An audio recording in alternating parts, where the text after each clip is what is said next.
तो दोस्तों, शिवलली के चैनल पे आपका स्वागत है। आपको गाना अच्छा लगे कारवागी तो जरूर से जरूर कमेंट बॉक्स में लिख के बताइएगा। प्लीज़ हमारे चैनल को सपोर्ट करिए। जेठ बाई साकरा जलाय मर गवा नवाया पना तस्व राजा खेत खारिया नवा। जेठ बाई साकरा जलाय मर गवा नवा अपना तस्व राजा खेत खारिया नवा। एक दिन बोलाऊ त्यो सासु पनिया के बहानवा। एक दिन बोलाऊ त्यो सासु पनिया के बहानवा।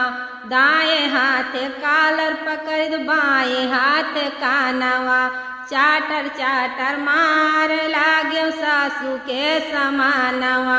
चाटर चाटर मार लाग्यो सासु के समानवा। अपना तसुअव सैया खेत खारिया नवा। एक दिन बोलाऊ त्यो जठनी पनिया के बहानवा। एक दिन बोलाऊ त्यो जठनी पनिया के बहानवा।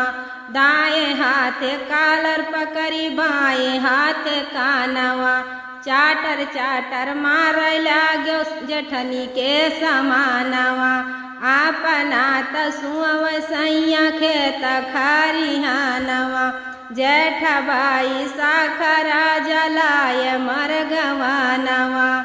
एक दिन बोलाऊ त्यो ननदी पनिया के बहानवा। एक दिन बोलाऊ त्यो ननदी पनिया के बहानवा। दाएं हाथ कालर पकड़ी बाएं हाथ कानवा। चाटर चाटर मार लाग्यो ननदी के समानवा। चाटर चाटर मार लाग्यो ननदी के समानवा।